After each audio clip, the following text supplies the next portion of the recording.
शनिवार व्रत कथा। जय श्री कृष्णा। राधे राधे। श्रोताओं, आप सभी का दिन शुभ और मंगलमय हो। आज हम सुनेंगे शनिवार की व्रत कथा। शनिवार का व्रत करने और शनिवार व्रत कथा सुनने से भगवान शनिदेव की अनुकंपा बनी रहती है। जातक के सभी दुख दूर होते हैं, उसके सब मनोरथ पूर्ण होते हैं। हिंदू धर्म के अनुसार शनिवार के दिन भगवान शनिदेव की पूजा की जाती है। शनिवार का व्रत करने और व्रत कथा सुनने से शनिदेव की अनुकंपा बनी रहती है और जातक के सभी दुख दूर होते हैं। अग्नि पुराण के अनुसार शनि ग्रह की से मुक्ति के लिए मूल नक्षत्र युक्त शनिवार से आरंभ करके 7 शनिवार शनिदेव की पूजा करनी चाहिए और व्रत करना चाहिए। भगवान शनिदेव को प्रसन्न करने के लिए आप शनिदेव का व्रत कर रहे हैं तो शनिवार व्रत कथा को पढ़कर या सुनकर इस उपवास को पूर्ण करें। प्रिय श्रोताओं, तो आइए बड़ी ही श्रद्धा और प्रसन्नचित्त मन से शनिवार की व्रत कथा का रसपान करते हैं। एक समय में स्वर्गलोक में सबसे बड़ा कौन के प्रश्न पर 9 ग्रहों में वाद विवाद हो गया। विवाद इतना बढ़ा कि परस्पर भयंकर युद्ध की स्थिति बन गई। निर्णय के लिए सभी देवता देवराज इंद्र के पास पहुंचे और बोले, हे देवराज, आपको निर्णय करना होगा कि हम में से सबसे बड़ा कौन है। देवताओं का प्रश्न सुन इंद्र उलझन में पड़ गए। उन्होंने सभी को पृथ्वीलोक में राजा विक्रमादित्य के पास चलने का सुझाव दिया। इंद्र बोले, मैं इस प्रश्न का उत्तर देने में असमर्थ हूं। हम सभी पृथ्वीलोक में उज्जैनी नगरी में राजा विक्रमादित्य के पास चलते हैं। उनके सिंहासन में अवश्य ही कोई जादू है कि उस पर बैठकर वे भेदभाव रहित न्याय करते हैं। इससे वे अत्यंत लोकप्रिय हैं। फिर देवराज इंद्र सहित सभी ग्रह देवता उज्जैनी नगरी राजा विक्रमादित्य के दरबार में पहुंचे। वहां स्वयं राजा विक्रमादित्य ने उनका स्वागत किया। महल में पहुंचकर जब देवताओं ने उनसे अपना प्रश्न पूछा तो राजा विक्रमादित्य भी कुछ देर के लिए परेशान हो उठे, क्योंकि सभी देवता अपनी अपनी शक्तियों के कारण महान थे। किसी को भी छोटा या बड़ा कह देने से उनके क्रोध के प्रकोप से भयंकर हानि पहुंच सकती थी। अचानक राजा विक्रमादित्य को एक उपाय सूझा और उन्होंने विभिन्न धातुओं जैसे सोना, चांदी, कांसा, तांबा, सीसा, रांगा, जस्ता, अभ्रक व लोहे के 9 आसन बनवाए। धातुओं के गुणों के अनुसार सभी आसनों को एक दूसरे के पीछे रखवाकर उन्होंने देवताओं को अपने अपने सिंहासन पर बैठने को कहा। उन्होंने कहा, जो जिसका आसन हो ग्रहण करें। देवताओं के बैठने के बाद राजा विक्रमादित्य ने कहा, आपका निर्णय तो स्वयं हो गया। जो सबसे पहले सिंहासन पर विराजमान है वही सबसे बड़ा है तथा जिसका बाद में है वह सबसे छोटा है। चूंकि लोहे का आसन सबसे पीछे था, इसलिए शनिदेव समझ गए कि राजा ने मुझ सबसे छोटा बना दिया है। राजा विक्रमादित्य के निर्णय को सुनकर शनिदेव क्रोधित होकर बोले, राजा विक्रमादित्य, तुमने मुझे सबसे पीछे बैठाकर मेरा अपमान किया है। तुम मेरी शक्तियों से परिचित नहीं हो। सूर्य 1 राशि पर 1 महीने, चंद्रमा 2 महीने 2 दिन, मंगल 1.5 महीने, बुध और शुक्र 1 महीने, बृहस्पति 13 महीने रहते हैं। लेकिन मैं किसी भी राशि पर 2.5 वर्ष से लेकर 7.5 वर्ष 7.5 तक रहता हूं। बड़े बड़े देवताओं को मैंने अपने प्रकोप से पीड़ित किया है, अब तू भी मेरे प्रकोप से सावधान रहना। राम को 7.5 के कारण ही वन में जाकर रहना पड़ा और रावण को 7.5 के कारण ही युद्ध में मृत्यु का शिकार बनना पड़ा। उसके वंश का सर्वनाश हो गया। राजा, अब तू भी मेरे प्रकोप से नहीं बच सकेगा। मैं तुम्हारा सर्वनाश कर दूंगा। राजा विक्रमादित्य शनि देवता के प्रकोप से थोड़ा भयभीत तो हुए, लेकिन उन्होंने मन में विचार किया कि मेरे भाग्य में जो लिखा होगा ज्यादा से ज्यादा वही तो होगा। फिर शनि के प्रकोप से भयभीत होने की क्या आवश्यकता है। जो कुछ भाग्य में होगा देखा जाएगा। इसके बाद अन्य ग्रहों के देवता तो प्रसन्नता के साथ चले गए। परंतु शनिदेव बड़े क्रोध के साथ वहां से विदा हुए। राजा विक्रमादित्य पहले की तरह ही न्याय करते रहे। उनके राज्य में सभी स्त्री पुरुष बहुत आनंद से जीवन यापन कर रहे थे। कुछ दिन ऐसे ही बीत गए। उधर शनि देवता अपने अपमान को भूले नहीं थे। कुछ समय बाद विक्रमादित्य से बदला लेने के लिए एक दिन शनिदेव ने घोड़े के व्यापारी का रूप धारण किया और बहुत से घोड़ों के साथ उज्जैनी नगरी पहुंचे। राजा विक्रमादित्य ने राज्य में किसी घोड़े के व्यापारी के आने का समाचार सुना तो अपने अश्वपाल को कुछ घोड़े खरीदने के लिए भेजा। अश्वपाल ने वहां जाकर घोड़ों को देखा तो बहुत खुश हुआ, लेकिन घोड़ों का मूल्य सुनकर उसे बहुत हैरानी हुई। घोड़े बहुत कीमती थे। अश्वपाल ने जब वापस लौटकर इस संबंध के बताया तो राजा विक्रमादित्य ने स्वयं आकर एक सुंदर व शक्तिशाली घोड़े को पसंद किया। घोड़े की चाल देखने के लिए राजा उस घोड़े पर जैसे ही सवार हुए तो वह घोड़ा बिजली की गति से दौड़ पड़ा। तेजी से दौड़ता हुआ घोड़ा राजा को दूर एक जंगल में ले गया और फिर वहां राजा को गिराकर गायब हो गया। राजा अपने नगर लौटने के लिए जंगल में भटकने लगा, लेकिन उन्हें लौटने का कोई रास्ता नहीं मिला। राजा को भूख प्यास लगाई। बहुत घूमने पर उन्हें एक चरवाहा मिला। राजा ने उससे पानी मांगा। पानी पीकर राजा ने उस चरवाहे को अपनी अंगूठी दे दी और उससे रास्ता पूछकर जंगल से निकलकर पास के नगर में पहुंचा। नगर पहुंचकर राजा एक सेठ की दुकान पर बैठकर कुछ देर आराम किया। उस सेठ ने राजा से बातचीत की तो राजा ने उसे बताया कि मैं उज्जैनी नगरी से आया हूं। राजा के कुछ देर दुकान पर बैठने से सेठ की बहुत बिक्री हुई।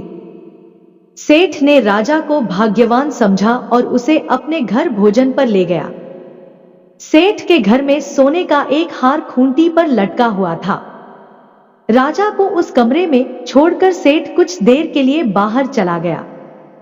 तभी एक आश्चर्यजनक घटना घटी। राजा के देखते देखते खूंटी सोने के उस हार को निगल गई। सेठ ने जब हार गायब देखा तो उसने चोरी का संदेह राजा पर किया और अपने नौकरों से कहा कि इस परदेशी को रस्सियों से बांधकर नगर के राजा के पास ले चलो। राजा ने विक्रमादित्य से हार के बारे में पूछा तो उन्होंने बताया कि उसके देखते ही देखते खंटी ने हार को निगल लिया। इस पर राजा क्रोधित हुए और उन्होंने चोरी करने के अपराध में विक्रमादित्य के हाथ पांव काटने का आदेश दे दिया।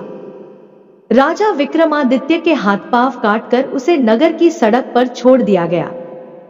कुछ दिन बाद एक तेली उन्हें उठाकर अपने घर ले गया और उसे कोल्हू पर बैठा दिया। राजा आवाज देकर बैलों को हाँकता रहता। इस तरह तेली का बैल चलता रहा और राजा को भोजन मिलता रहा। शनि के प्रकोप की साढ़े साती पूरी होने पर वर्षा ऋतु प्रारंभ हुई। राजा विक्रमादित्य एक रात मेघ मल्हार गा रहा था कि तभी नगर के राजा की लड़की राजकुमारी मोहिनी रथ पर सवार उस तेली के घर के पास उसने मेघ मल्हार सुना तो उसे बहुत अच्छा लगा और दासी के भेजकर गाने वाले को बुला लाने को कहा। दासी ने लाटकर राजकुमारी को अपंग राजा के बारे में सब कुछ बता दिया। राजकुमारी उसके मेघ मल्हार से बहुत मोहित हुई। अतः उसने सब कुछ जानकर भी अपंग राजा से विवाह करने का निश्चय कर लिया। राजकुमारी ने अपने माता पिता से जब यह बात कही तो वह हैरान रह गए। राजा को लगा कि उसकी बेटी पागल हो गई है।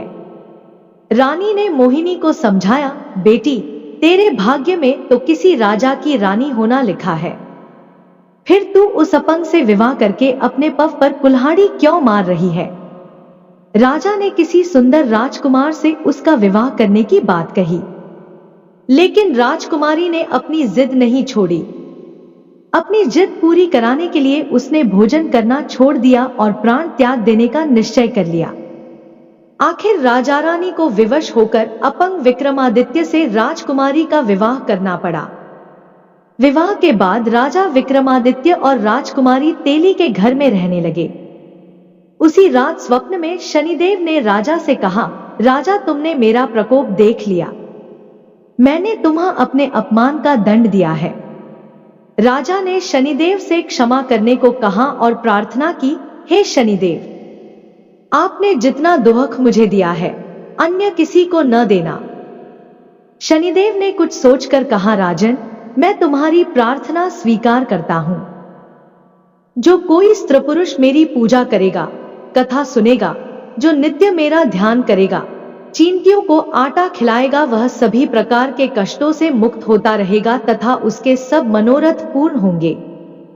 उस पर मेरी अनुकंपा बनी रहेगी, उसे कोई दुख नहीं होगा।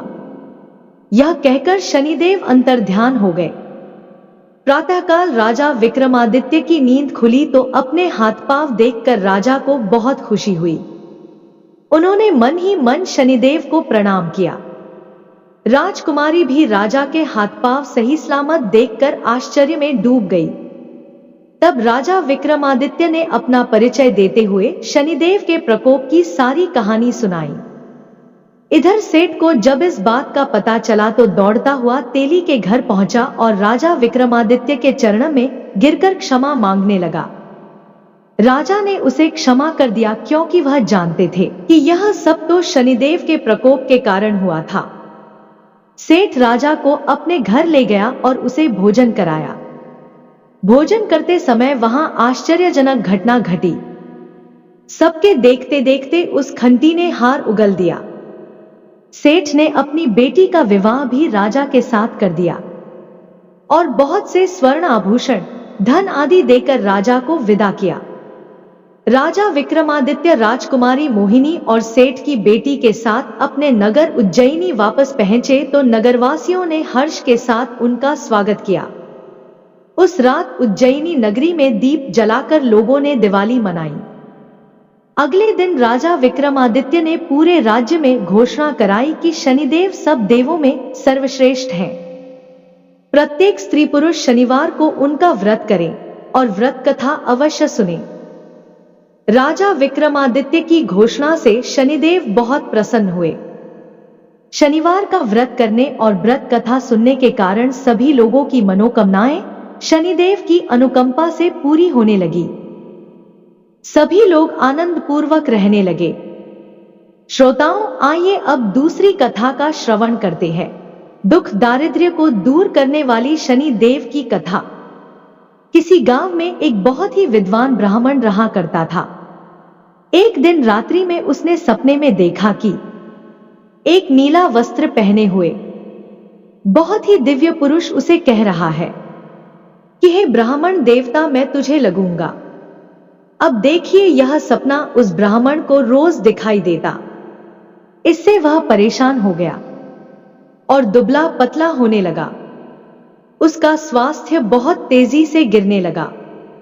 एक दिन उसकी पत्नी ने कहा, देखिए जी, मैं आपको कितना अच्छे से खिलाती पिलाती हूं, मेवा मिश्री खिलाती हूं, दूध मलाई खिलाती हूं, अच्छा भोजन आहार पकाकर खिलाती हूं, फिर भी आप इतने दुबले पतले क्यों होते जा रहे हैं? इसका क्या कारण है? प्रिय भक्तों, उस ब्राह्मण ने अपने पत्नी से अपना सारा हाल बताया कि मेरे सपने में एक नीले कपड़े पहने हुए बहुत ही दिव्य पुरुष आते हैं। वे मुझे कहते हैं कि हे ब्राह्मण, मैं तुम्हें लगूंगा। अब यही सोचकर मुझे भूख प्यास नहीं लगती, मैं दुबला हो जा रहा हूं। तब ब्राह्मणी ने कहा, हे पतिदेव, मुझे लगता है कि आपको शनि भगवान दर्शन देते हैं। आपके ऊपर शनि की दशा शुरू होने वाली है, इसीलिए आपको वे सचेत करते हैं। अवश्य ही वे शनि महाराज हैं। अब की बार जब देखेंगे तो आप उनसे कहिए कि आप मुझे सिर्फ सवा पहर ही लगे। प्रिय भक्त गणों, उसी दिन जब रात्रि होती है तो ब्राह्मण फिर से सोता है और उसके सपने में शनि भगवान दर्शन देते हैं और कहते हैं, हे ब्राह्मण, आज मैं तुम्हें लगूंगा। तब ब्राह्मण ने कहा, हे भगवान, यदि आप लगना ही चाहते हैं तो लग जाइए, लेकिन यह बताइए भगवान, आप कितने दिनों के लिए लगोगे? तब शनि देव ने कहा, हे ब्राह्मण, तुम्हारे पर 7.5 शुरू होने वाली है। मैं तुम पर 7.5 साल के लिए लगूंगा। तब ब्राह्मण ने कहा, क्षमा करो भगवान, इतना भारी तो मुझसे झेला नहीं जाएगा, 7.5 साल बहुत है। भगवान तब शनिदेव बोले, अच्छा 5 वर्ष के लिए लगूंगा। तब ब्राह्मण ने कहा, शनि महाराज यह भी मेरे लिए ज्यादा है। शनि भगवान बोले, तो ठीक है 2.5 साल का लग जाओ। ब्राह्मण ने फिर मना कर दिया। तब शनिदेव कहने लगे, 1.25 पहर का लगूंगा तो ठीक रहेगा। प्रिय भक्तों, उसे 1.25 पहर की शनि की दशा लग गई। ब्राह्मण ने नींद से उठते ही अपनी पत्नी से कहा, देखो मेरे 1.25 पहर की शनि की दशा लगी है, सो मैं जंगल जाकर समय बिताऊं। तुम मेरे खाने पीने का सारा सामान बांध दो और मेरे पीछे किसी से लड़ना मत, घर में बैठी रहना, बच्चों को भी कहीं मत जाने देना और इस 1.25 पहर में किसी को गाली भी मत सुनाना। ऐसा कहकर ब्राह्मण अपने घर से जंगल की ओर चल दिया। जंगल में ब्राह्मण एक पीपल के पेड़ के नीचे बैठ गया और हनुमान जी का पाठ करने लगा। 1 पहर बीत गया तो ब्राह्मण ने सोचा, बाकी का समय तो रास्ते में ही बीत जाएगा। सुबह वहां से चल दिया और रास्ते में चलते हुए उसे एक सब्जी मंडी दिखाई दी। उसने सब्जी मंडी में से एक बड़ा सा कद्दू खरीद लिया। कद्दू खरीद के अपने चादर में लपेट करके वहां से चल देता है। तभी रास्ते में शनि महाराज एक साधु का भेष बदलकर उसके पास आते हैं और कहते हैं, तुम्हारे चादर में क्या है? ब्राह्मण ने कहा, है साधु महाराज, मेरे इस चादर में तो कद्दू है। साधु ने कहा, अच्छा कद्दू है तो दिखाओ। जब ब्राह्मण ने अपना चादर दिखाया तो आश्चर्य उसमें तो उस राज्य के राजा के बेटे का कटा हुआ सर था। यह देखते ही साधु महाराज, जो कि शनि देव थे, उस ब्राह्मण को लेकर राज दरबार में पहुंच गए और राजा से कहने लगे, महाराज यह देखिए, यह दुष्ट दुराचारी आपके पुत्र का हत्या करके उसके सर को काट के अपने चादर में लेकर घूम रहा था, इसे आप दंड दीजिए। प्रिय भक्तों, राजा ने जब सुना कि उस ब्राह्मण ने उसके पुत्र को मार दिया है, राजकुमार की हत्या कर दी है, तब राजा बहुत ही क्रोधित हुआ। उसने कहा, मुझे मत दिखाओ, मुझे यह सब कुछ देखा नहीं जाएगा। हे सैनिकों, तुम इसे तुरंत ले जाओ और इसे सूली पर चढ़ा दो। प्रिय भक्तों, जब नगर में यह समाचार मिली कि राजा के पुत्र का सर कट चुका है, एक ब्राह्मण ने उसकी हत्या कर दी है, तो नगर में हाहाकार मच गया और उस ब्राह्मण को सैनिक सूली पर चढ़ाने के लिए ले गए। जब फांसी पर चढ़ाने ही वाले थे, तब जैसा कि नियम होता है, मरने वाले से उसके अंतिम इच्छा को पूछा जाता है, तो सैनिकों ने भी ब्राह्मण के अंतिम इच्छा को पूछा। सैनिकों ने कहा, है ब्राह्मण, बताओ तुम्हारी अंतिम इच्छा क्या है? प्रिय भक्त गणों, ब्राह्मण ने सोचा कि यदि किसी प्रकार कुछ समय तक के लिए फांसी रुक जाए तो शनि की दशा का 1.25 पहर पूरा हो जाएगा। यह सोचकर उसने कहा, भाई मैं बचपन से नित्य जी की कथा कहता सुनता आया हूं, आज मरने से पहले अंतिम बार कथा कह लेने दो। अब क्या था, फांसी देने वाले सैनिकों ने उसकी आखिरी इच्छा पूर्ण होने तक फांसी रोक दी। कहानी कहते कहते 1.25 पहर पूरा हो गया, शनि की दशा खत्म हो गई। अब इधर देखिए, राजा का जो पुत्र था राजकुमार, वह जंगल से शिकार खेलकर वापस राजमहल में आ गया। राजमहल में राजकुमार को देखते ही राजा बड़ा ही प्रसन्न हुआ, लेकिन मन ही मन उसे डर भी लगा, यदि उस निर्दोष ब्राह्मण को फांसी चढ़ा दिया गया होगा तो ब्राह्मण हत्या का दोष लग जाएगा।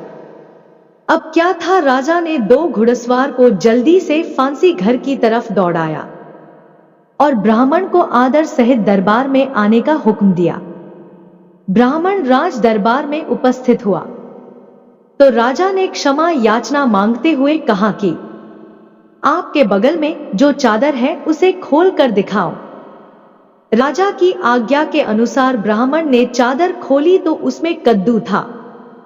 राजा ने ब्राह्मण को बहुत सा धन दिया और पूछा, है ब्राह्मण देवता, मुझे यह समझ में नहीं आया, इस सब के पीछे क्या रहस्य है, यह सब क्यों हुआ, आखिर यह सब था क्या। तब ब्राह्मण ने कहा, है महाराज, मुझे सवा पहर की शनि की दशा लगी थी, इसलिए यह सब कुछ हुआ। राजा ने कहा, है ब्राह्मण देव की दशा किस प्रकार टल है। ब्राह्मण ने कहा, है राजन, यदि राजा या सेठ को यह दशा लगती है तो काला हाथी या काला घोड़ा दान करना चाहिए। गरीब को शनि की दशा लगती है तो पीपल की पूजा करें और बोले साचा सनिचर कहिए, जाके पांव सदा ही पढ़िए, शनि की कहानी सुने, तिल तेल और काला उड़द आदि का दान दे, काले कुत्ते को तेल चुपड़ी रोटी खिलाए तो शनि की दशा उतर जाएगी। अब देखिए, राजा ने उस ब्राह्मण को कद्दू वापस कर दिया। अब घर आकर ब्राह्मण ने कद्दू अपनी पत्नी को दिया।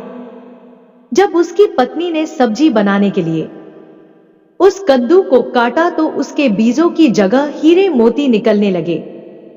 ब्राह्मणी ने पूछा, है पतिदेव, यह सब क्या है, इसमें से हीरे मोती कैसे निकल रहे हैं, इसे कहां से लाए हैं आप। तब ब्राह्मण ने कहा, है प्रिय, जब शनि की दशा लगी थी तो यह कद्दू कुंवर का सर बन गया था, और जब दशा उतरी है तो शनि जी ने कैसे निहाल कर दिया, हमें मालामाल कर दिया है। शनि देवता जैसे ब्राह्मण को शनि की दशा लगी, वैसे किसी को शनि की दशा ना लगे। जैसे ब्राह्मण को धन दौलत मिला, वैसे सबको धन दौलत मिले। कथा कहानी कहते सुनते हुंकार भरते सबको मिले। शनि देव ने ध्या मन इच्छित फल पाओ। जय शनिदेव। प्रिय श्रोताओं, आइए अब श्रवण करते हैं भगवान शनि देव की दूसरी कथा। यह कथा सुनने से भक्तों को मनवांछित फल की प्राप्ति होती है। नर्मदा नदी के किनारे एक गांव में बहुत ही बड़े साहूकार का परिवार निवास करता था। साहूकार की मृत्यु हो चुकी थी। घर में साहूकानी तथा उसके 2 बेटे, एक बड़ी बहू थी। साहूकानी का छोटा बेटा मानसिक रोग से ग्रस्त था। उसकी मानसिक स्थिति ठीक नहीं थी। साहूकानी की बड़ी बहू तारा को विवाह के कई वर्ष बीत गए थे, पर अभी तक उसे संतान नहीं हुई थी। तारा को सदैव यही भय रहता था कि कहीं उसके पति संतान पाने के लिए दूसरा विवाह ना कर ले। यदि उसके पति ने दूसरा विवाह कर लिया तो उसे सौतन का दुख सहना पड़ेगा। प्रिय श्रोताओं, इसी डर से तारा ने एक योजना बनाई और उसने अपने घर में काम करने वाली नौकरानी चंदा से अपने देवर चंदन का विवाह कराने के लिए अपनी सास साहूकार तथा अपने पति को मना लिया। चंदा स्वभाव से बड़ी ही दयालु तथा कृष्ण भक्त थी। वह बचपन से ही उसी साहूकानी के घर काम करती थी। उसका अपना कोई नहीं था। अब चंदा का विवाह मानसिक रोगी चंदन से करा दिया गया। कुछ साल बाद चंदा ने एक सुंदर पुत्र को जन्म भी दिया, किंतु चंदा की जेठानी तारा ने चंदा का बच्चा छीन लिया और उसे घर से धक्के मारकर बाहर निकाल दिया। और तारा ने अपने पति को भी अपने पक्ष में कर लिया। बेचारा चंदन तो मानसिक रोगी था, वह कर भी क्या सकता था, और वह साहूकानी चाहकर भी कुछ ना कर सकी। दरअसल यह तो तारा की चाल थी। उसने तो कभी चंदा को अपनी देवरानी माना ही नहीं। वह तो सिर्फ चंदा से उसका बच्चा लेना चाहती थी ताकि उसे पाल पोस कर अपना नाम दे सके। चंदा के बार बार रोने गिड़गिड़ा पर भी तारा नहीं मानी और उसे उस गांव से ही निकाल दिया। अब चंदा गांव गांव भटकने लगी। भटकते भटकते वह कृष्ण जी के एक पुराने मंदिर में पहुंच गई। वहीं पर उसने प्रभु से न्याय की गुहार लगाई। वह अपना सर भगवान के चौखट पर पटकने लगी तथा लगातार ओम कृष्णाय नमः मंत्र का जाप भी करती रही। उस स्त्री की करुण पुकार न्याय के देवता शनि देव ने सुनी तथा भगवान श्री कृष्ण के आदेश से तुरंत चंदा के पास उपस्थित हो गए। और साधारण मनुष्य का रूप धारण करके उसे अपने आप को कष्ट ना पहुंचाने के लिए कहा और कि हे बहन, तुम भगवान श्री कृष्ण पर विश्वास रखो और ओम कृष्णाय नमः मंत्र का जाप करती रहो, तुम्हारा अवश्य ही कल्याण होगा। तुम्हें जो भी दुख है सब भगवान श्री कृष्ण हर लेंगे और शनि देव की कृपा से तुम्हारा मंगल होगा। यह सुनकर चंदा भगवान श्री कृष्ण के आराधना में लग जाती है। शनि देव का ध्यान करते हुए ओम कृष्णाय नमः मंत्र का जाप करने लगी। अब शनि देव एक साधु का भेष बदलकर साहूकार के घर पहुंच गए और अलख निरंजन का अलख जगाने लगे। तब घर से बाहर साहूकार ने निकली और उसने भिक्षा देकर उन्हें प्रणाम किया। तब साधु रूपी शनि देव ने कहा, है देवी, मैंने सुना है आपके घर में कोई मानसिक रोगी है। मैंने 7 सालों से हिमालय के जंगलों में भटकते हुए बहुत ही दुर्लभ जड़ी बूटी इकट्ठी की है जो हर प्रकार के रोगों को दूर कर देती है। यदि आप कहें तो मैं आपके घर के मरीज को ठीक कर सकता हूं। उस साहूकानी ने कहा, है महात्मा, अहो भाग्य जो आप यहां पधारे। हाँ महाराज जी, मेरा छोटा बेटा जो कि दिमागी रूप से बीमार है, आप उसे ठीक कर दीजिए। आप जो चाहेंगे मैं वह आपको दूंगी। आइए घर के अंदर आइए। साहूकानी ने अपने बेटे चंदन को साधु महाराज को दिखाया जो अब चंदा के चले जाने से बहुत ही दुखी था।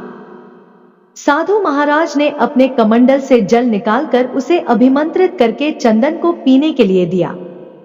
उस जल को पीते ही चंदन बिल्कुल ठीक हो गया और साधु महाराज ने तारा को भी बहुत समझाया कि वह चंदा का बच्चा उसे वापस कर दे और अपनी गलती को स्वीकार कर ले, किंतु नहीं माने। वह तो उल्टे ही साधु महाराज को ही डांटने लगी, यहां तक कि चंदन के ठीक होने से उससे ईर्ष्या करने लगी। इस बात से रुष्ट होकर भगवान शनि देव की दशा तारा को लग गई और वह मानसिक रोगी हो गई। उसका एक हाथ लकवा से ग्रस्त हो गया। साधु महात्मा के बताए अनुसार चंदन अपनी पत्नी चंदा को घर ले आया और अपनी पत्नी, बच्चे और मां के साथ हंसी खुशी जीवन व्यतीत करने लगा। प्रिय भक्तों, तारा को शनि देव ने उसके कर्मों का फल दिया और चंदा के सिर्फ ओम कृष्णाय नमः मंत्र का जाप करने से उस पर कृपा बरसाई और उसका बच्चा, पति, परिवार वापस मिल गया। उसका पति स्वस्थ हो गया। जय शनिदेव, जय जय शनिदेव, ओम नमः शिवाय। प्रिय श्रोताओं, कथा को समाप्त करने से पहले बहुत ही महत्वपूर्ण जानकारी के विषय में, साढ़े साती क्या होती है, इससे लोग क्यों डरते हैं। यह सही है कि साढ़े साती के समय व्यक्ति को कठिनाइयों एवं परेशानियों का सामना करना होता है, किंतु इसमें घबराने वाली बात नहीं है। इसमें कठिनाई और मुश्किल हालात जरूर आते हैं, परंतु इस दौरान व्यक्ति को कामयाबी भी मिलती है। बहुत से व्यक्ति साढ़े साती के प्रभाव से सफलता की ऊंचाइयों पर पहुंच जाते हैं। साढ़े सातवीं व्यक्ति को कर्मशील बनाता है और उसे कर्म की ओर ले जाता है। हठी, अभिमानी और कठोर व्यक्तित्व वाले व्यक्ति से यह काफी मेहनत करवाता है। साढ़े साती के 3 चरण होते हैं। साढ़े साती का पहला चरण नजदीकी रिश्तेदारों और जातक को प्रभावित करता है। साढ़े साती का दूसरा चरण व्यापार और गृहस्थी को प्रभावित करता है। साढ़े साती का तीसरा चरण बच्चों, परिवार और स्वास्थ्य को प्रभावित करता है। भगवान शनि देव न्याय के देवता है। यह कभी भी किसी को ऐसे ही दंड नहीं देते। यदि दंड देते हैं तो उसे उसके साथ बहुत ही बड़ी शिक्षा भी देते हैं।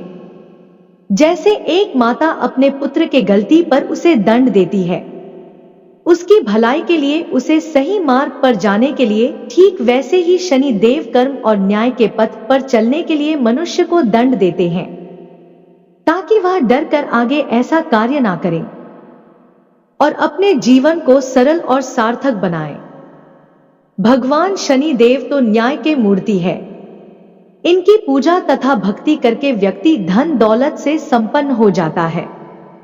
सफलता की नई ऊंचाइयों को छूता है, जीवन में तरक्की करता है, घर में सुख समृद्धि वैभव का आगमन होता है, व्यक्ति का जीवन सुखमय हो जाता है। भगवान शनिदेव को प्रसन्न करने के लिए शनिवार के दिन पीपल के पेड़ के नीचे शाम को दिया अवश्य ही जलाएं और कुत्ते को तेल से चुपड़ी रोटी खिलाएं। शनिवार को जल में तेल डालकर पीपल को जल चढ़ाएं। इससे शनि देव अत्यंत ही प्रसन्न होते हैं। और महामंत्र ओम कृष्णाय नमः मंत्र का जाप भी करें। आशा करती हूं कि आपको कहानी पसंद आई होगी। कहानी पसंद आए तो चैनल को सब्सक्राइब करें और वीडियो को लाइक और शेयर करें। जय श्री कृष्णा। राधे राधे। आपका दिन शुभ और मंगलमय हो।